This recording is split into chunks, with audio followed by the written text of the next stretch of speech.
inshallah. Dr. Umar, this is a question from the sisters' side. What are some books you may recommend on world history and Islamic history? What are some books that I would recommend on world history and Islamic history? Well, this is usually how I answer that question. And when people ask me that question, I usually send them to a book by Ira Lapidus, Lapidus, Ira, I-R-A, which is called A History of Muslim Societies. And it's a beginning book. It's fairly large, and in my opinion, it's pretty good. It's not going to give you everything. It's not going to answer all your problems, but that's a pretty good beginning. To be honest, we have to write our own histories. We have to do that. That's a big task. And there are things in our history that you probably never imagined. Switzerland, for example. You know where Switzerland is, right? That beautiful little country where my grandfathers come from, in the mountains between Italy and Germany. Switzerland. Did you know that Muslims were in Switzerland in force for 150 years? Very interesting. How did they get there? Caliphate of Cordoba. The Caliphate of Cordoba. What? And what would they be interested in doing in Switzerland? Oh, they were smart people. And how did they do it? Sea power. Because Spain is always a sea power. Portugal is always a sea power. But the Muslims in Spain and Portugal, they controlled the Atlantic and the Mediterranean. And they built incredible ships. They built incredible ships. And why did they build such incredible ships? There were also ships of war. Vikings. The Vikings. So, and why did the Vikings even appear in history? Muslim Spain and Portugal. Because Muslim Spain and Portugal became so wealthy that they dried up the wealth of Northern Europe. This is pretty well proven in economic history. And countries like what is today Denmark and Norway and Sweden and England and Northern Germany and Holland, they became poor because nobody would go there anymore. It's like there's no profit. Merchants are always looking for profit. The merchants that are in Italy and France and elsewhere, they no longer want to go north because what do you get there? Sheepskin, flax, wood. You go to Spain and Portugal, all you have to do is pay jizya. You pay the jizya and you're protected by the state.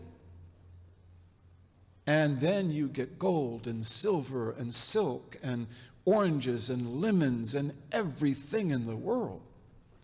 It's really amazing. This is true. And I could even tell you, because you had people at the University of Michigan who were the masters of this. I don't know if the one in particular is still alive. His name is Ehrenkreuz. Is he still alive?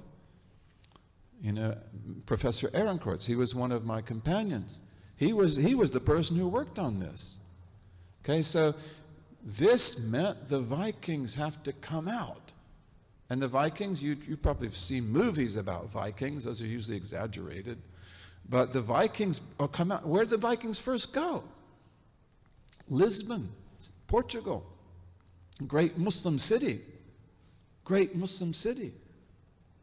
And they sack it because Lisbon had never been protected from the Atlantic because of the fact they didn't have any enemies on the Atlantic.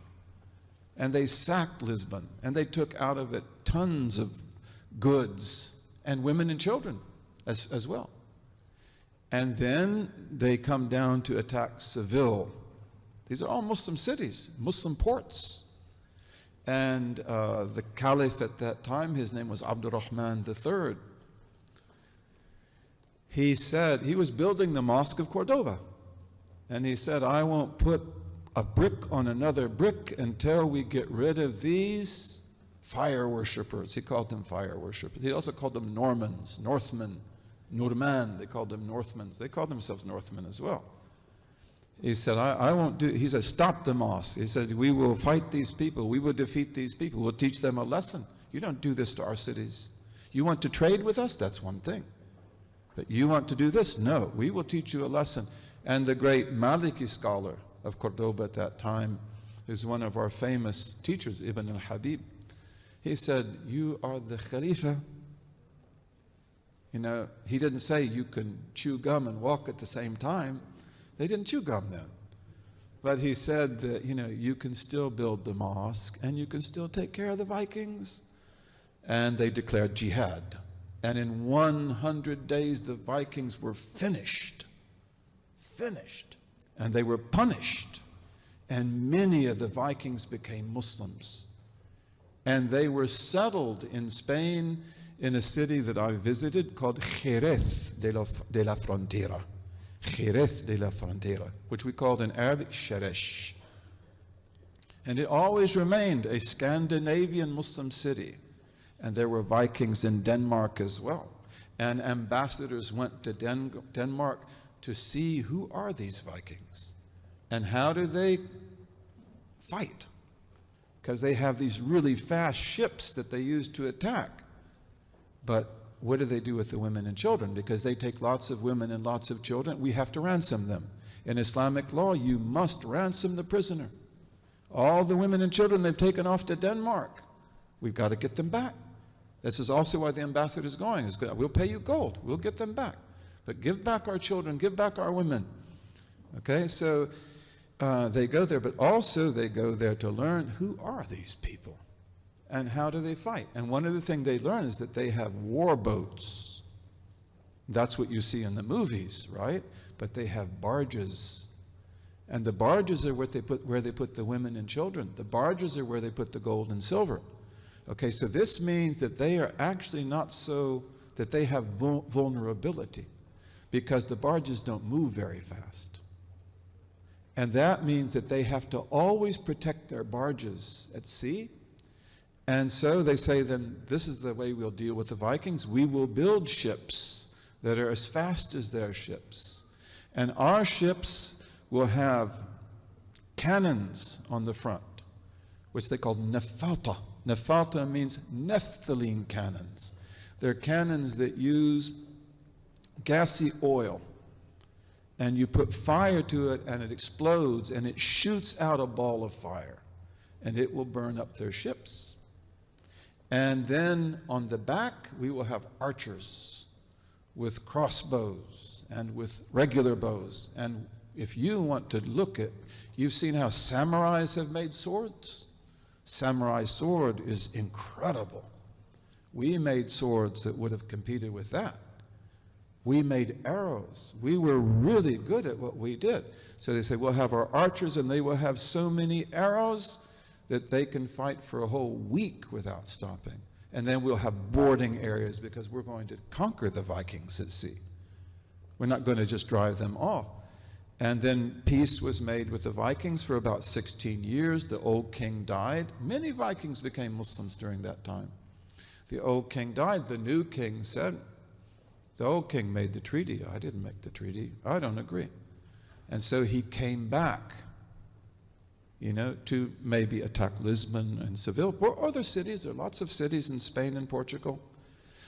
But also they said set up towers along the whole coast. And you can go there. I'd love to take you there.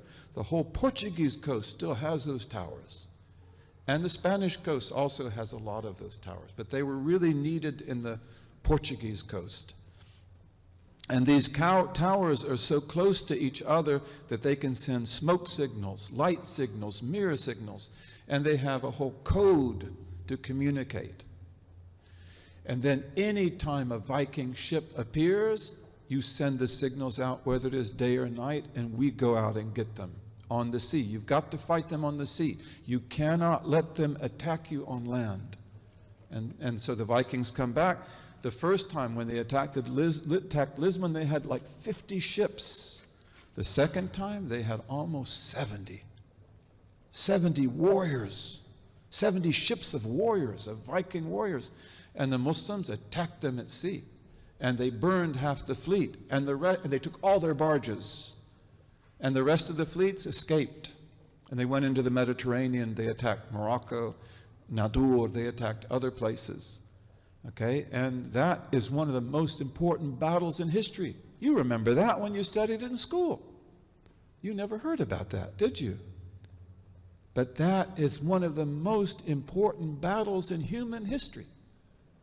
And then those ships, they will then take to Majorca. All of the islands of the Mediterranean were Muslim islands. All of the islands of the Mediterranean embraced Islam even before Spain and Portugal. Majorca, Menorca, Ibiza. Have you ever been to Ibiza? Ibiza. What word is Ibiza from?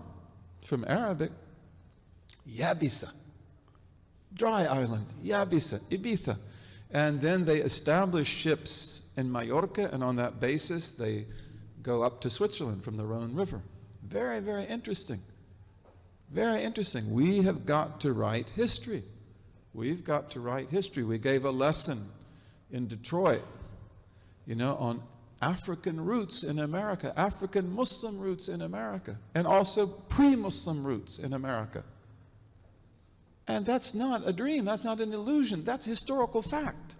But why didn't we study that in our history books? We've got to write our own history books, bi-idhnillahi ta'ala.